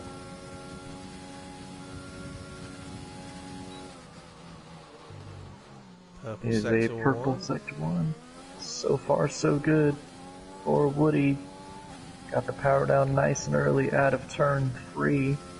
See him using as much overtake as he can down the straight through turn 4. You want to use as much as you can through those first 2 straights because you're not really going to deploy much over the rest of the lap. You want to make use of it while you can. He's kept it nice and tidy here through the middle of the lap. A couple of tricky corners, but he's managed it well, and just 2 corners to go now. Swings it into the downhill right-hander, and another. A very clean, smooth lap for Woody, and we'll see if he takes the fastest lap. Yes, he does. 104.4. Fantastic from Woody. And that's really just the icing on the cake for him today. What a drive from Woody Wolke. It didn't even look like he was giving it everything either. It was so smooth, wasn't it? It was so smooth, and he was leaving so much margin for error to ensure he doesn't get any track limits. If he really went for it, that could have... I mean, yeah, a lower 4. I would doubt to have got into the 3s, but that was a very good lap considering that it looked like he was definitely leaving some margin for error. And meanwhile, his teammate is making that move on Prev that I mentioned a few laps ago.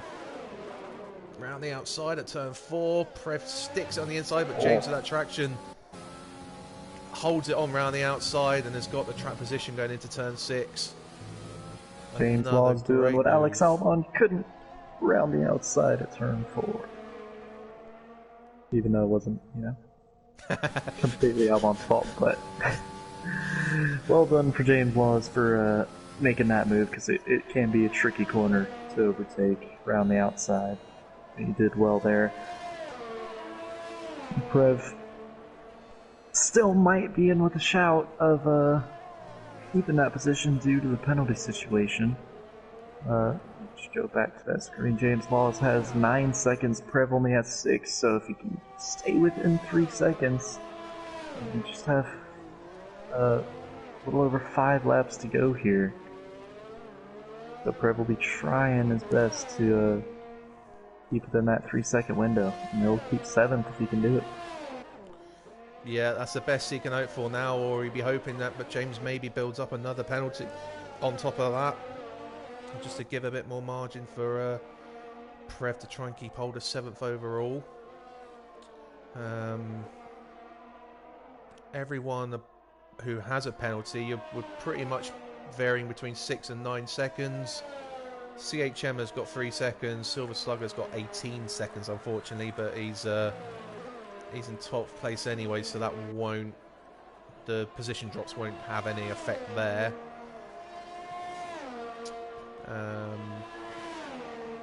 But Woody, once again, not getting a penalty so far with 5 laps to go. Still without a penalty so far. I'm going to be quite intrigued to see if he's actually got any track limit warnings at all.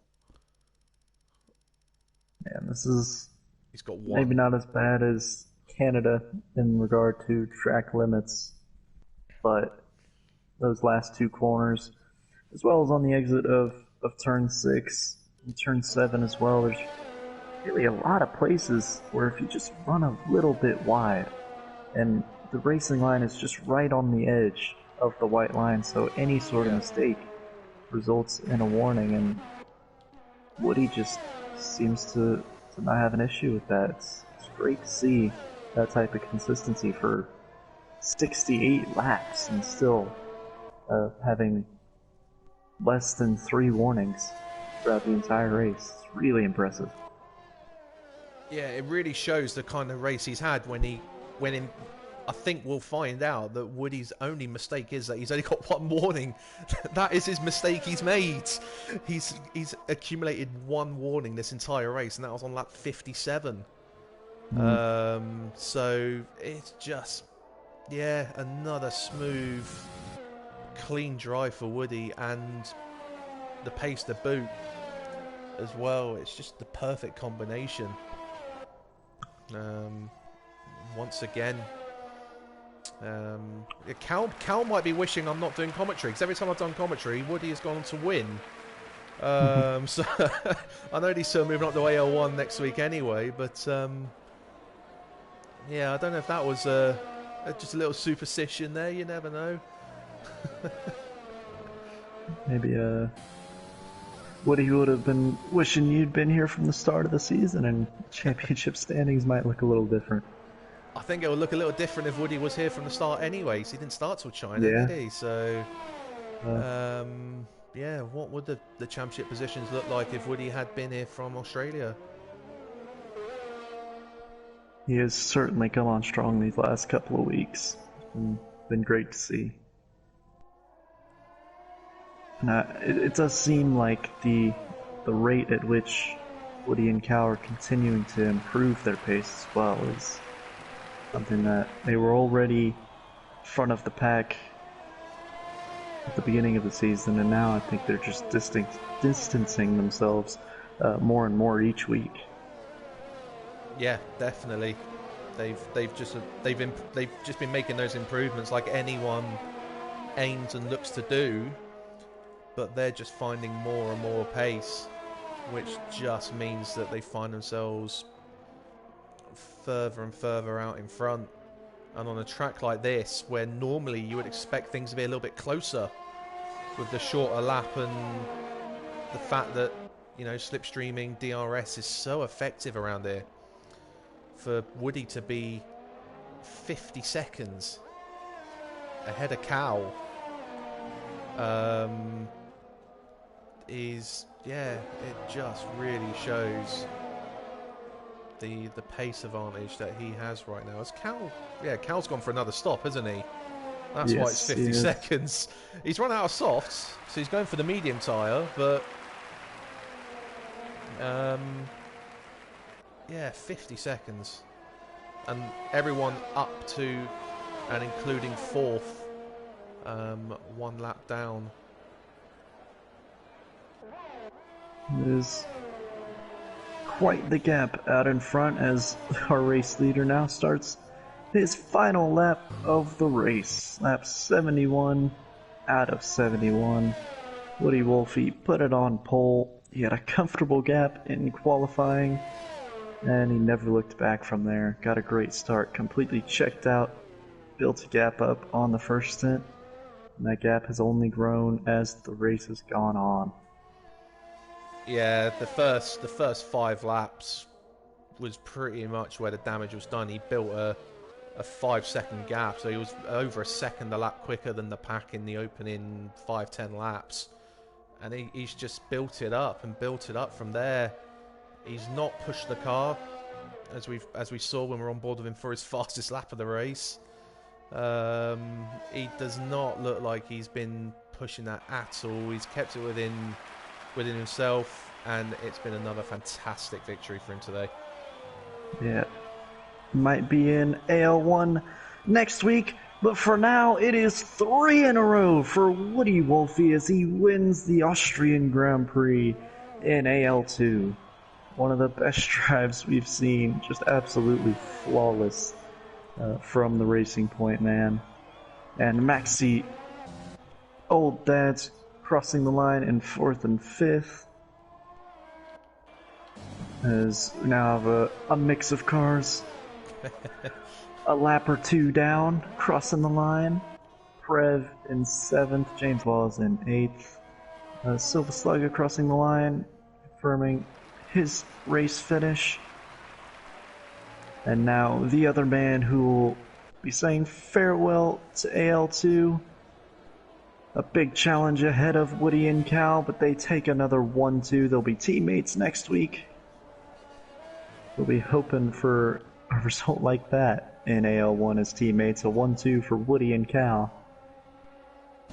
And that rounds out our Austrian Grand Prix in AL2. Yeah, another really enjoyable race to watch. It did kind of fade out a little bit towards the end with the difference in strategies and the the many incidents we saw at the beginning with a number of wings being broken, so it did kind of spread them out towards the end, but nevertheless it was still a really good race to watch throughout. Woody and Cal, again, the stars of this league, so as you say, it's no surprise to see them moving up to AL1 for next week. Very much looking forward to seeing how they cope with us and where they fit in. And Xerxes once again, and a good recovery drive to take P3.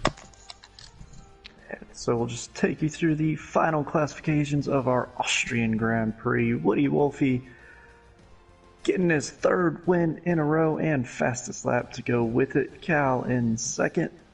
Xerxes in 3rd. Maxi in the Renault getting 4th. Old Dad's 5th. Letdown State getting 6th. Prev in 7th. James Laws in 8th. CHM in 9th. And then Blood and Sand and Dino both disconnecting, unfortunately. Their cars finished 10th and 11th, with Silva Slugget finishing 12th. We hope everybody enjoyed that race, and now we are lucky enough to be joined by our 3 podium sitters. Well done to all of you for a great race. And we will start, I guess, with the man who finished 3rd, Xerxes. You had a bit of a crazy start to that one. Had an early pit stop. Just talk us through what happened there. Same as usual, mate. Have a mistake, lose a wing, end up at the back, and have to fight my way forward. But I don't know. It's all good fun. Well, yeah, you certainly did cut your way through the field, though. And do you feel that you could have maybe challenge those top 2 if you had a clean race from the start? I'm not sure. I was still about a second off. I think I was trying to push for fastest lap when I did my last pit, but I just couldn't get it. And obviously Woody pitted towards the end anyway and absolutely dominated it. So I don't know. It's hard to say, innit? Maybe. I don't know. Well, of course, you reserve in AL1 a good bit, so you'll be seeing Cal and Woody on Wednesdays still, but as far as Fridays go, what do you think the rest of the season's going to look like with those 2 moving up? It really opens it up for the possibility of race wins for a lot of guys, including yourself. Yeah, it does. It's a tough one. I think there's obviously going to be less races. With already how many was there today? 10 races today. So 12. Oh, was it 12? Yeah. Yeah. I don't know. I don't know. It's not my decision where they go. So yeah, I'll just leave it at that. I don't know what's going to happen. Yeah, I'll just leave it there. Well, it'll definitely be interesting to see who's fighting for wins now that those 2 are moving on up. And Vern, if you got anything to ask Xerxes? No, it's just to say, after your Insta, I mean, we didn't catch what happened to you at the start. Where did you obtain your damage? I braked late and went into the back of Cal. Oh, okay. I lost the wing on turn 3. Oh yeah, I think we actually saw you recovering to track, but we didn't actually see what happened. Yeah, just a late break, unfortunately. And then we're seeing you coming through the field. And I think you had another spin coming out of 3 again. Was that right? Yeah, quite lucky actually, because I was going so slow I didn't go into the wall, so I didn't lose a wing. So I just lost a bit of time. I think I was behind Prev. Yeah, it's one of the Ferraris. I think it was. Yeah, I hate that corner. Yeah. But do you think P3 where you've ended up was probably the best you could have hoped for today anyway? Oh yeah, definitely. Like I say, these guys are just, their consistency is, up there with the boys in AL1. So, unless they make a huge mistake where they, lose a wing or a wheel, I don't think I'll be able to catch them. The pair of them have improved massively. Yeah. So yeah, I mean, yeah, I just hope, I don't know what it's like just sitting at the top and winning. I don't know. Like, obviously it's fun winning, but then you're missing out on the competition as well. But yeah, hopefully, I think they'll fare well in AL1. Obviously, I'll be there because I'll reserve anyway, so they can't get rid of me that easy. Yeah, well, we look forward to seeing them, and congratulations on a great recovery up into third. Well done, Xerxes. Yeah, thanks, mate. And now we'll move on to Cal, who finished second, and he is currently our championship leader, but it seems like these last few weeks, the man who's going to be your teammate has been a really competitive rival for you. These last 3 weeks, it's 3 in a row for him. And is there anything you think you could have done to close that gap today, or is he just too quick? No, not today. I know Woody's really quick around here. We've raced a few times around here. He's always had the pace around here. So, I mean, France was pretty close. I mean, I feel like he's either got the pace on me or there's certain tracks I can match him. There's not really anywhere that I'm quicker than him. So it just depends whether it's a track that suits him, in which case he'd be quite far ahead. And if it's a track that I'm better at, then we'll be quite close, I think. But, I mean, like you say, I'm happy to be moving up to AL1 with him. Going to learn off him what I can, whether it's line setups, whatever it be. So it'll be interesting to work with him. And hopefully we can sort of represent AL2 well in AL1. I mean, it's going to be difficult with the competition around, but yeah, I'm looking forward to it. Yeah, of course. And me and Vern were both talking about it during the streams. Both of you boys were at the front at the beginning of the season when you both first started out, but it seems like that gap between you two, the rest of the pack, has just grown each week, and it seems like you guys have really been improving at a rapid pace. What do you think is the biggest thing that you yourself have improved so far this season that's made you quicker and more consistent? Well, I mean, so the last game I played was F1 2012. I think I did a few laps on F1 2013. Came to F1 2020 in February, was it something like that? So I did some laps with the assists on and things like that. Then about 3 days before we did Australia, the first race of the season, I took traction control completely off, manual gearbox. So I think just the continuation of race after race, refining, getting better at the traction out of corners and things like that, and then obviously short shifting and all these things that you learn. I think that's just where I've made a step up. I think you'll see Woody's made probably 2 steps up. So if you look from China, he's stepped up and stepped up again. So, but yeah, I think that's the main reason that I've got quicker. Just like to touch on as well. When Xerxes lost his wing first in or near the start of the race, I actually didn't realise he hit the back of me because I had no feedback at all. It didn't look like I didn't vibrate or anything, so I had no idea. I just thought I went really deep into the corner. I was like, what? I went to turn in for the corner. Why's my car going so fast? I had no feedback from the incident. It wasn't, I think because we were both braking, it wasn't that much of an impact, but it gave me an orange wing. And yeah, I tested it for a lap, but you were just pulling away, and obviously we were both on mediums. And I thought, well, I'm going to have to change it. I was expecting to come flying down the inside when I went deep. Well, I thought I went deep, but obviously the touch must have sent me across. So I was really shocked by that. But yeah, I mean, aside from that, the race was pretty straightforward, I think. I think it was Woody controlling it, me controlling second, and I think obviously Xerxes seemed to be in control of third, so I think it was just getting the laps finished. Did you? Yeah, Vern.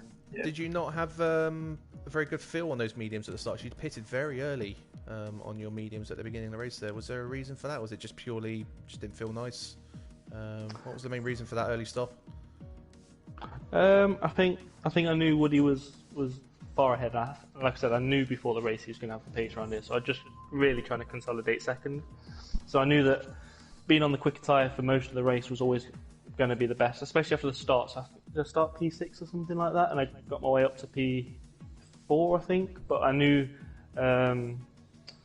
both James and who was it in front? Maxi, wasn't it? Maxi yes. were both on the quicker tyre, so I thought, well, I'm keeping up them on the medium, so if I just go soft, then that will consolidate second, really. And then obviously I pitted at the end in hope of trying to do a good lap on the mediums, but it wasn't going to happen. That was it, really. That was why I pitted so early. Okay. Yeah. Well, it was a great race from you, Cal, and we look forward to seeing you next Wednesday in AL1. Wish you the best. And thanks for giving us some great entertainment in AL2 so far this season. Always, I'll see you next Wednesday. Yeah.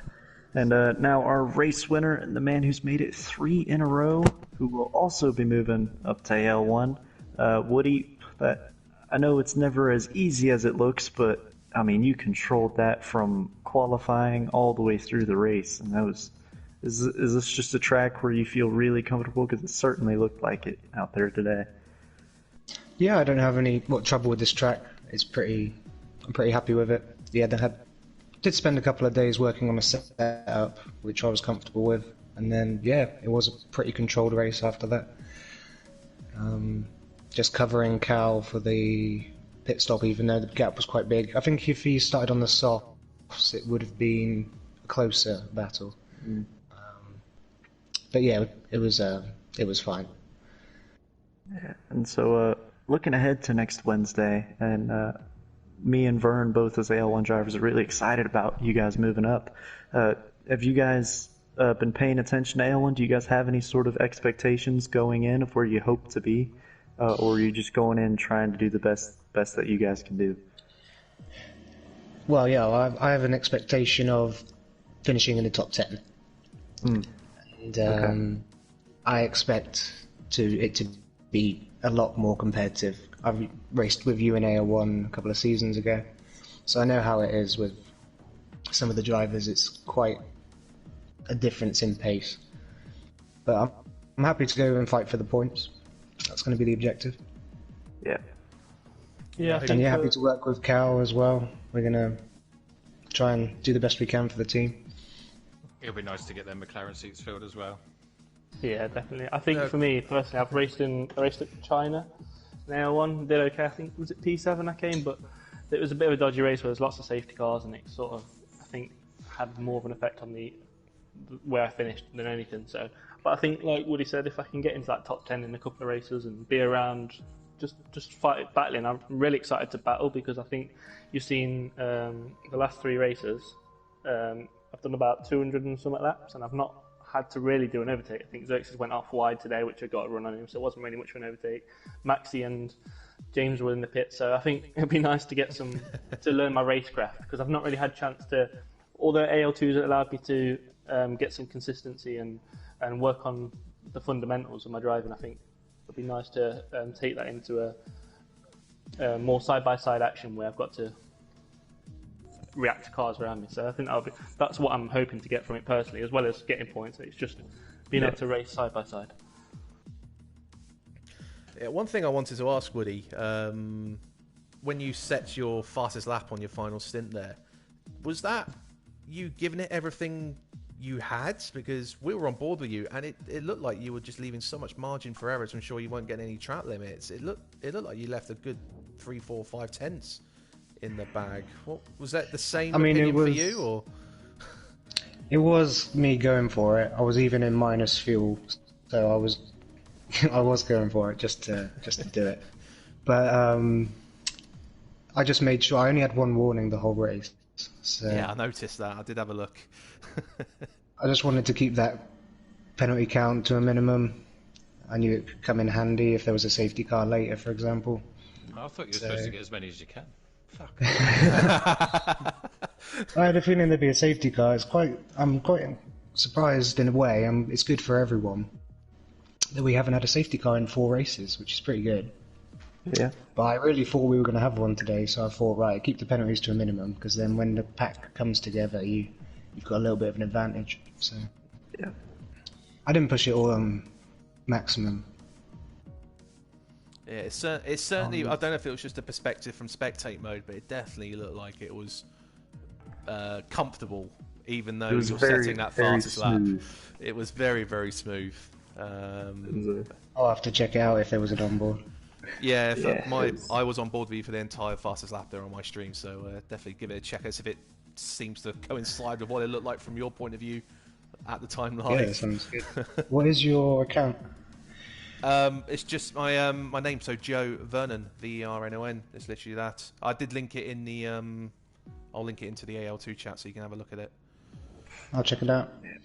Well, Thank you, boys, for joining us, and congratulations on another win and that Thanks for being fastest here, lap to go with it. I'm Bernard. Cal and Woody will be in AL1 next Wednesday. Should be great to see. And then that opens the door for a number of drivers to be looking for a win next week in AL2 as we go to Great Britain. Really enjoyed this one, and we hope to see everybody again next week. Thank you for watching, and take care, everybody. Love you.